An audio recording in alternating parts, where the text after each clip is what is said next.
and welcome to Round Robin. I'm your host, Robin McCormick with the City of Hampton. And today we are going to invite you to the Peninsula Pilots and tell you about some exciting construction going on at the stadium. My guests are Henry Morgan from the Pilots, caretaker, and Jim Wilson, whom you may know as our former Parks Director and is still serving the city on the War Memorial Stadium Board. Welcome back, Jim. Good morning. Thank you for having us. This is exciting because, as you know, I'm wearing my Pilots colors, and I cannot wait for the season. It is my favorite thing. Get some model shots? So tell us, first of all, about the baseball part. What do you have coming this season? What's going to be exciting? When do you open? Gotcha. Yeah, it's getting close. May 30th is our first game. We play Holly Springs. And we've got a pretty good club coming, I think, this year. We've got 8 returning players from last year. People that come to Hampton want to come back. You know, I think that's really exciting that they do, because they could go other places. We have a pitching coach who is from southeast Oklahoma, who played for us, coached for us, and found the area so much to his liking, he moved here. So, oh, my gosh. Yeah, Ryan Lindenberg. But we have a team that's pretty well balanced throughout the South, Texas, Georgia, University of Georgia, Lamar University in Texas. And we've got a little bit of a celebrity coming. Son of a former pilot is coming to play for us this year. You going to tell us who? No, you have to come on opening day. You want to break the news right here, right now? I do. Oh, you don't have to if you don't want to. Yeah, I can't do it. We'll just tell people to stay tuned. But you will know the name. Okay. And his uncle's still in the big leagues. Oh, that's exciting. Yeah. Mm-hmm. All right. So, Jim, when we get to the stadium, we are in the midst of some improvements that may not be ready on time, but there are some that are ready. Do you want to talk about those? Yeah, the City of Hampton has given us some money for some capital improvement of War Memorial Stadium. Basically, when you come in, you'll see the new sign on Pembroke Avenue and the marquee, and then you come in and both the parking lots on the first base side and the third base side are asphalted, marked, and have security lights. I think that's exciting because if there's stripes on there, people know where to park. And if you have some early arrivals and they park badly, it just limits what everybody else can do. So having that defined, I think, will be more organized and pack in a few more people. So yeah, and we've modified on the first base side. You can't cut right by the administration building. You have to go down on Kentucky Avenue and enter on that. Come in the middle out there. So that makes more sense. That'll be a little bit different. It'll eliminate some of the backup too, I think. It's a dangerous entrance previously as well, and exit.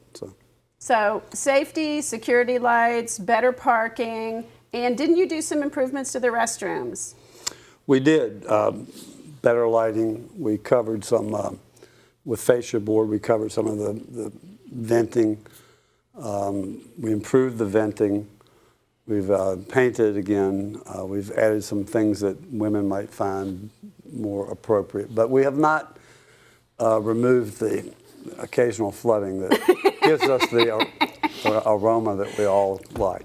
It's a challenge. So by next year, though, the new building will be open with new restrooms. Are you moving the concession, or is it a second concession? It'll probably start as a second concession. But, you're not going to get rid of the grilled hamburgers, though, are you? The cheeseburgers? Okay. No. That's the second reason I go. Same hot dog. We have a woman who booked her wedding at the ballpark this year, and it was primarily because of the hot dog. But anyway. Yes. So tell us about this building. We're going to see the construction this summer, right? Yes, you will. It's underway. Yes. Q Design out of Hampton did a really good job, I think, of retaining the flavor of the ballpark. We just really have a better introduction to the ballpark. It looks so much better from the street, and it's a modernization that we needed to have, but without sacrificing the historical ambiance of the inner seating bowl. So Because this is, I mean, it's named War Memorial because it was built right after World War 48 began yeah. service 49, which I'm a baseball guy, so I don't do math, but that's like 70 years, right? It needed some work. Yeah. This is our 70th anniversary of the stadium and our 20th anniversary of the Peninsula Pilots. Is it really? Yeah. Oh my gosh. It's kind of cool. That makes us both old, doesn't it, Henry? Older. It's just a number. Okay, got it. But yeah, so there's a couple of new ticket booths there that mimic the historical visual of the old ones. And you haven't been able to use the old ones. These will actually We'll actually be able to use them, and and it'll have some technological advances where you can just have a much easier millennial use of the technology. Oh yeah, you can let them flash their Apple Pay or something. You got really? it. Oh, good. Yeah. Below is a training area and meeting area. Up top will be a ticketed area to have a great view of the field, and it'll be handicapped accessible. There'll be an elevator to take wheelchair people up there, so we'll finally be able to give people in a wheelchair a really good view of the building of the field.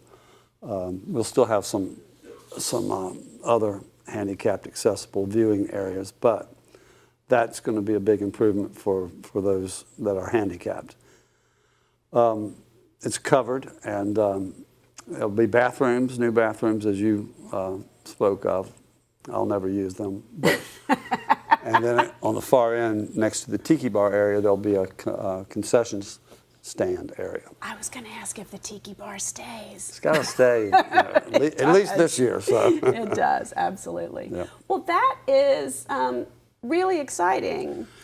It is. I think the city has done a remarkable job of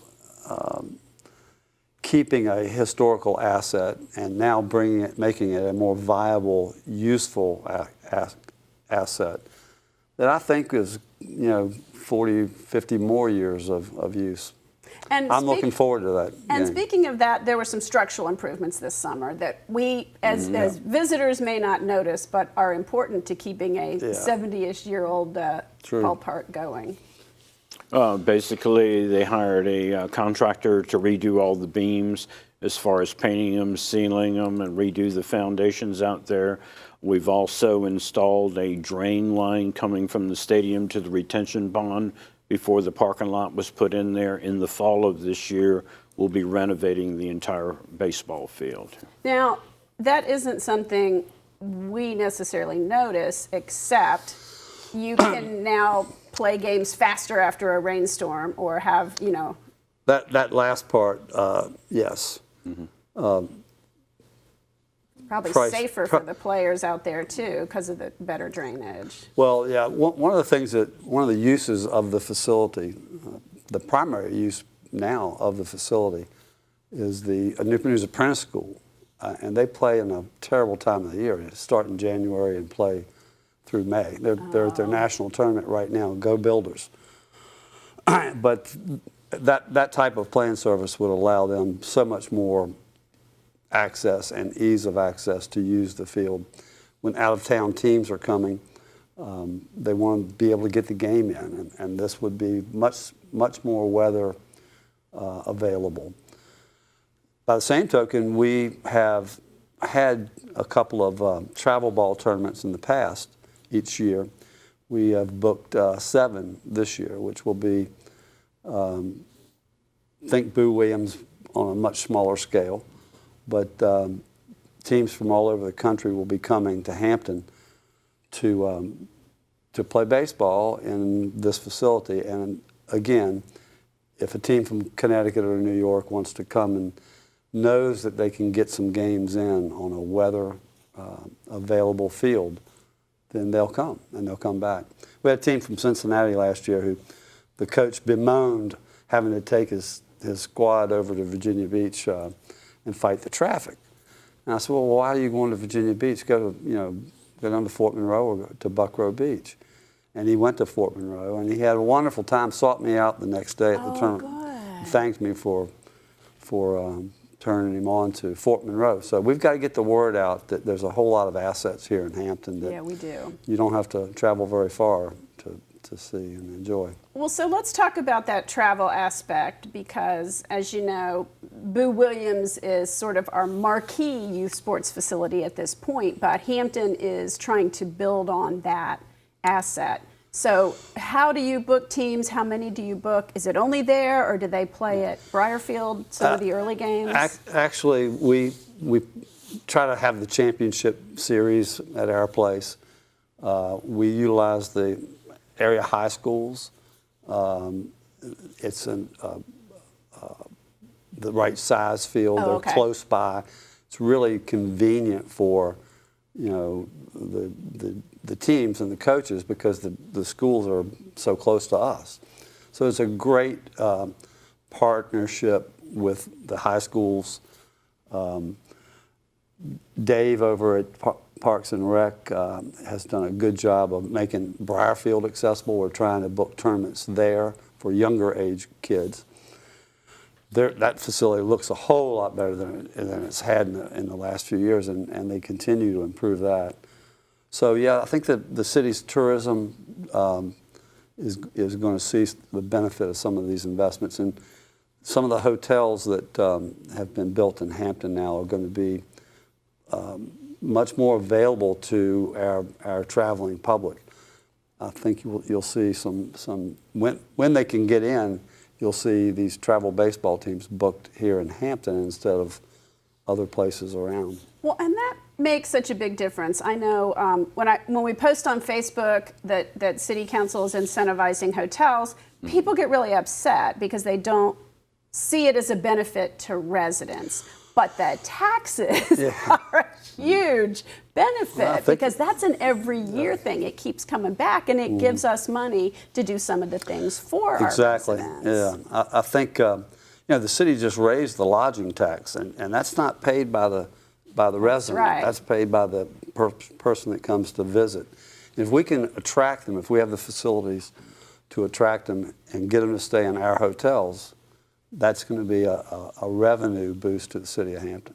And then it is, I mean, parts of the facilities are for residents too, because we can come watch wonderful baseball games or basketball games. And, you know, if you get successful at bringing tournaments in here, these are going to be some really impressive kids. Those types of things, you know, have a multiplier effect. It's not just the guy that's playing third base. It's his parents and his sister and his, you know, his uncle and his grandparents. They come and there's a nice multiplier.